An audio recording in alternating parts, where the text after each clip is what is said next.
سَيَقُولُ السُّفَهَاءُ مِنَ النَّاسِ، ان قریب لوگوں میں سے جو بے وقوف لوگ ہیں،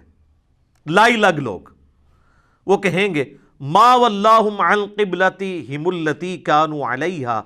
کس نے مسلمانوں کو اس قبلے سے پھیر دیا جس کی طرف یہ منہ کر کے نماز پڑھ رہے تھے؟ بیٹھے بٹھائے انہوں نے کیا ہوا ہے، چنگے پلے ساڑھے منہ کر کے نماز پڑھ رہے تھے۔ اچھا تو اللہ کے بندوں، جو تم چیما گوئیاں کرتے تھے کہ یہ ابراہیمی ہے تو اس قبلے کی طرف، اب اس قبلے کی طرف اگر ہو گئے ہیں تو اب تمہیں کیا تکلیف ہے؟ بخاری مسلم میں آتا ہے کہ نماز عصر کے بعد یہ آیات نازل ہوئی تھی نبی علیہ السلام پہ، وہ اگلی آیات آ رہی ہیں جن میں تحویل قبلہ ہوا، پھر آپ نے اناؤنسمنٹ کر دی۔ یہ ویسے پبلک میں ایک بہت مشہور واقعہ ہے کہ نبی علیہ السلام نماز پڑھ رہے تھے تو 2 رکعتیں ہو گئی تھیں ظہر کی یا عصر کی، پھر آپ صفیں چیرتے ہوئے آئے، وہ پہلی صف والے آخری صف بن گئی، آخری صف پہلی۔ یہ بخاری مسلم میں تو ایسا نہیں ہے، واضح الفاظ ہیں بخاری مسلم دونوں کے اندر کہ نماز کے بعد آپ نے یہ اناؤنسمنٹ کی۔ البتہ یہ بخاری مسلم میں ایک اور حدیث ملتی ہے کہ انصار مدینہ نماز پڑھ رہے تھے کسی اور جگہ پہ، تو ان کو نہیں پتا تھا، دوسرے ایک صحابی وہاں سے گزرے تو انہوں نے بتایا کہ یہ تو کل آیات نازل ہوئی ہیں تو تم لوگ اپنا قبلہ بدلو، تو انہوں نے اسی وقت اپنا قبلہ بدل لیا۔ وہ واقعہ الگ سے ہے۔ تو اب اللہ تعالیٰ نے پہلے تو اینٹی وینم دیے نا جی، شہنشاہی جو اللہ کی ہے وہ والا جواب، قل للہ المشرق والمغرب، اے نبی فرماؤ مشرق اور مغرب سب اللہ کے ہیں، اللہ کی مرضی جس طرح منہ کروائے کسی کو، تمہارا کیا لینا دینا، چاہے یروشلم ہو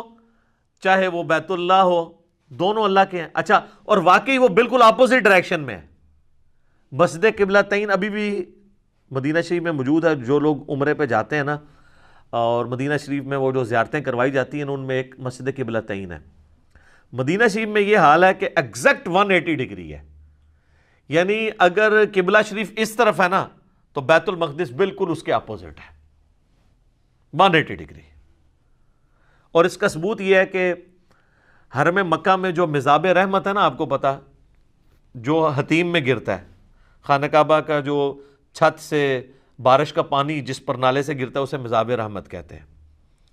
خیر لوگوں نے بڑے عقیدے اس سے وابستہ کیے ہیں، وہ سونے کا بنا ہے، کہتے ہیں ادھر تھلے جو نہ حلو جنتی ہو جائے گا، وہ کہتے ہیں جو خانہ کعبے کی چھت سے، تو وہ حالانکہ سورہ توبہ میں اللہ نے واضح فرمایا ہے کہ یہ لوگ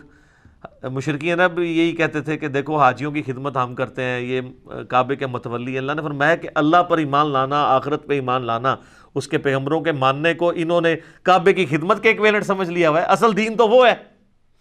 اچھا وہ مزاب رحمت ہے نا، جو مزاب رحمت کا رخ جو ہے مدینہ شریف کی طرف ہے، تو وہ جو صوفی ٹائپ لوگ ہیں وہ کہتے ہیں کہ یہ خانہ کعبہ خود اشارہ کر رہا ہے کہ اصل قبلہ وہ ہے، تو وہ مدینہ شریف کی طرف اگر روح ہے تو میں نے آپ کو پہلے بتایا کہ یہ جو مستجاب جو مسلح، یہ دیوار جو ہے یہ 70 انبیاء کا مسلح ہے، تو وہ اس مسلح کا پریکٹیکل رخ مدینہ شریف کی طرف بھی ہے، بیت المقدس کی طرف ہے، لہذا یہ پتہ چل گیا کہ مدینہ شریف اس طرف ہے۔ ٹھیک ہے، اب مدینہ شریف بھی اس طرف ہے اور بیت المقدس بھی اس طرف ہے، پہلے مدینہ آئے گا، بیت المقدس تو اس کے آگے آئے گا، تو لہذا اگر مدینہ یہاں پہ ہے تو مدینہ شریف میں کعبہ اس طرف ہوگا اور بیت المقدس اس طرف، بالکل 180 ڈگری۔ تو وہ مسجد قبلتین جو ہے نا مدینہ شریف میں، اس میں انہوں نے 2 محراب بنائے ہوئے ہیں۔ جو فزیکل محراب جہاں پہ امام کھڑا ہوتا ہے نا وہ تو زمین کے اوپر ہے، اور بالکل اس کی اپوزٹ دیوار میں انہوں نے فرسٹ فلور کے اوپر نا ہلکا سا محراب کا نشان بنایا کہ پہلے قبلہ یہاں پہ ہوتا تھا،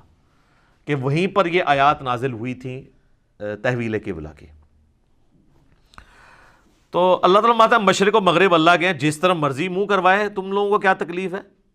یہدی من یشاء الی صراط مستقیم، وہ جسے چاہتا ہے نا سیدھے راستے کی طرف رہنمائی دے دیتا ہے۔